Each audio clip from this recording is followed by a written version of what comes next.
Hey, it's Mosquito, also known as Chris. Welcome to the shop. Today we are going to take a look at building this circle cutting fixture, jig, sled for the bandsaw.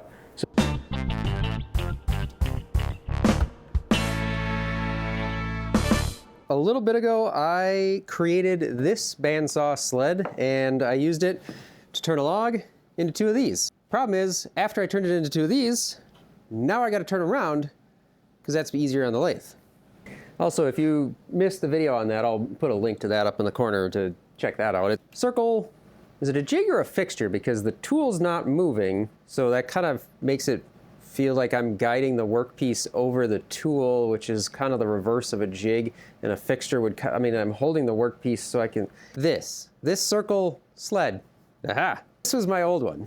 I sold my 14-inch saw, made room for this, which is a 20-inch saw, and kind of my go-to. And this thing is, well, it's a thing. A chunk of old shelf. I drilled a bunch of holes in it, glued and screwed 2 blocks of wood on it so I could just kind of slide this up, and then the blade came in here, and then I would just spin my log. A little bit of an upgrade from this.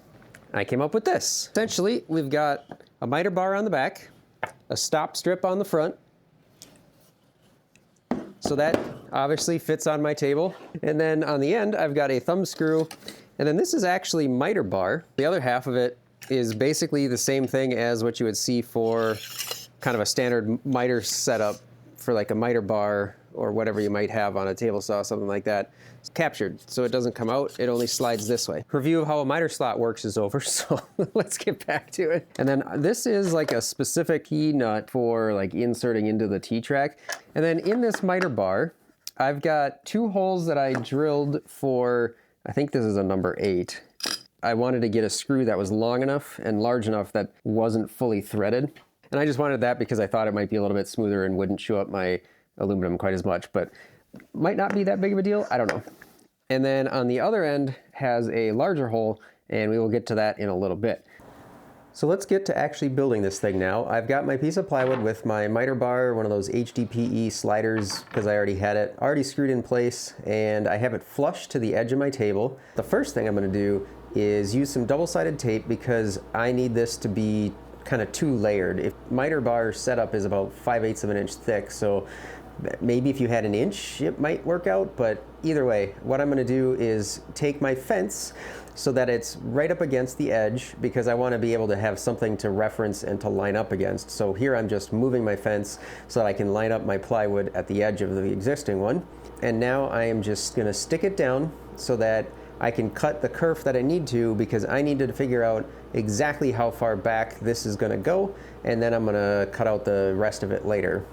Now I moved my fence back out of the way, and you can see I'm holding onto the bottom piece of plywood. That's what I'm pushing with, and I'm just pushing until that gets to the front of the table, because that's what I'm going to butt that stop strip up against. So I'm just going only that far to make sure that it's not going to be a problem. And then the next thing I'm doing is measuring the width that I need to take out, and then I'm taking half of that and marking in front of my kerf, so that way I can put this miter bar right down the middle, since my pivot point is going to be, well, down the middle. So here I'm cutting to that line. I'm using the fence to cut to that measurement that I just put on there.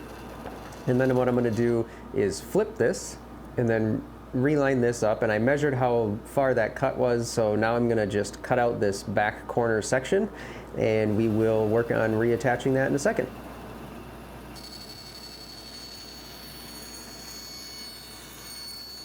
And I probably could have done all this just by measuring and seeing what I had, but I don't know, seemed easier. So here I've got some holes drilled in that bottom part of the miter slot, and what I'm going to do is screw it down. The existing plywood is already where it's going to stay, so that piece is staying here, and I'm just using the outer shell that's sliding over this to make sure that I get everything spaced out enough. And I'm leaving about a 1/2 inch to the end, knowing that I'm going to have the blade in there, and I'm not going to want to have that too close to there. So put 1 screw in, slide that miter bar base, top, I don't know, the thing that I'm sliding, and then get a 2nd screw in there just to make sure that everything is secure before we tighten everything down, and hopefully that miter bar still works. Perfect. Next up, I installed my thumb screw and T-nut just to see how things were going to work. And so we get this slid in there. I have that miter track and all that stuff in there, so I removed all the tape and I'm putting some screws in here just to get this permanently fastened down, because like I said, that section isn't moving. And now that I have the miter bar and all that stuff good to go, we should be all set to get this tight. That chunk that I cut out, I am putting that in that empty space and sliding up against both the edge that was cut off of and where the miter bar is. And I just felt like this was easier than trying to cut out just the strip for the miter bar. If I really felt like it, I'm sure I probably could have just done that. Maybe drilled a hole at the end and then done that with the bandsaw, but it just felt easier since I was already going to be cutting that kerf anyway. I might as well just cut a corner out and screw it back in place later. So that's what I'm doing now. Next up was bringing it to the table saw to trim all of the edges flush. For some reason, the bottom sheet that I had was 20 by 20. I don't know where I got it or why, but it was flat and a good size. So 20 by 20 it is. The other piece on top was 24 by 24. So I just needed to trim some of that down. On this edge, I'm using the wooden strip because I'm gonna have that overhang the wooden strip. So that's why this is not quite flush. And then I'm cutting this side off where the miter bar is going to be basically to the same length as what that miter bar is. It's going to be there, so I might as well have it overhang. And then I just trimmed the other side perfectly flush with a very light shave on the side.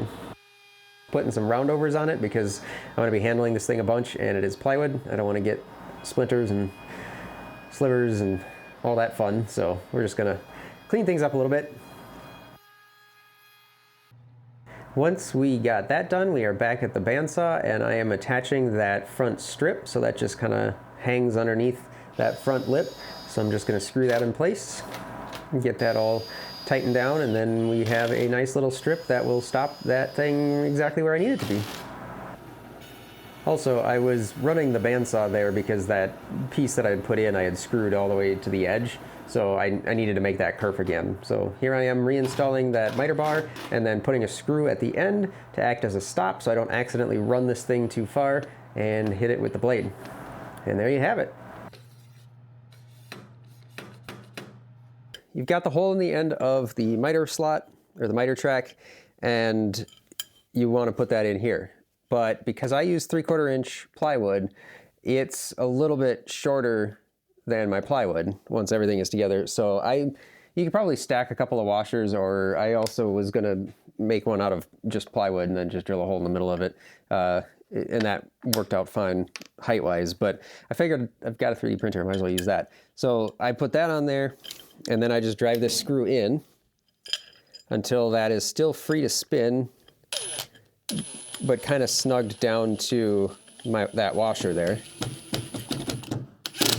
So obviously that's too tight, and then I back it off just so that it can kind of spin that way. All right, so there's that. Because you can't see it, what I've started doing is if you take it, put it on top, slide it backwards, it drops down, and then you stand a better chance. And then you might have to back off your thumb screw just a little bit to get it in there. Oh, there we go. So then once you're in this state, so everything is spinning nice, what you would kind of do, starting to debate if I should do this with an actual log. Hang on.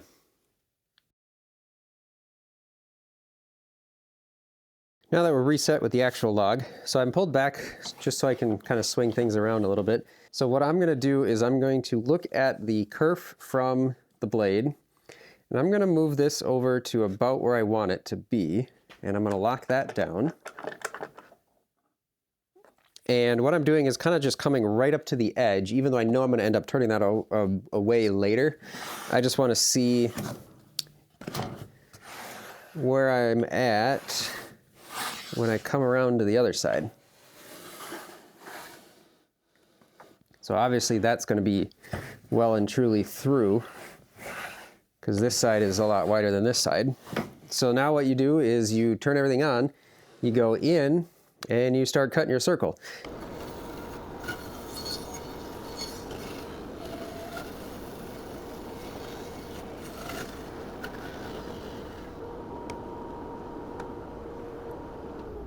Pretty slick, right? Yes, I know. not everybody is going to want to put a hole in the middle of whatever it is they're cutting. Now, if you're cutting like a small table or something, you know, you could probably use a shorter screw and then screw into the bottom of it and then do whatever you need to do, and then all you have is a hole in the bottom. You could probably get away with it. What I was going to do was take a plywood disc and then glue and screw a dowel to it that would fit in the 3/8 inch hole that I drilled in my miter slot. You're kind of limited, at least with this, to 1/2 inch, and then you have to be like perfectly in the center. And again, because I had a 3D printer, I decided to just print one of these. One of the ideas was to put just painter's tape on here, and then you just use some CA glue, super glue, and then glue that to the bottom of whatever I was doing. That worked. This isn't a very large piece. So I made these 3 kind of platters. I used this to cut these out because my thought was it'd be nice to have a couple of these platters to be able to just throw some double-sided tape on, and then anything that I need to do, just kind of slap it on here, and then I can just use that. It also works actually as a fairly nice gauge to set up a distance. So like for 12 inch, I could set this in there, butt this right up to my saw blade. There, now I've got 12 inch. So I guess it kind of goes along with the mostly over-engineered log sled. So now I've got a over-engineered circle cutting sled. I'm pretty happy with the way this turned out. It actually functions pretty well. Functions just as well as the other one. Better than that one, I guess. It's a lot more convenient to use this one just because it's a lot easier to put this on the actual log and then get everything lined up, and then that miter bar really helps with keeping things aligned when I'm trying to go in. That was one of the issues with that one, is trying to keep it where I needed to keep it was a little bit tricky. Let me know if you would be interested in seeing anything more detailed about this. I did create a model of it. I didn't really have any plans to sell plans or anything, just because I've got a Yates J120 saw. There's probably not that many of you out there that have this exact same saw that'll have the same spacings, and so your miter bar underneath will be in a different spot. This front thing might be in a different spot. The miter bar might have to be in a different spot to hit the right spot on the blade. So there's a lot of variables, but if it's something that you're interested in, let me know. Put it in the comments and I can probably share those. I'll throw them up on my website or something. If you're interested in the parts that I used, if there's enough people that were interested in that, I could probably source some of these again and then just kind of cut up and make kits. Like I'd probably end up giving you the T-nut, the thumb screw, the miter bar, the bottom part of it, and then the sliding miter bar in the bottom, and then you just provide the wood yourself and kind of figure it out. I wasn't really intending to do that, but if there's enough interest and people are looking for something like that, let me know in the comments and I can see what I can do to put something together. Now I can pretty easily process my logs, and as always, I appreciate those of you that stuck around this far, and I will catch you in the next one.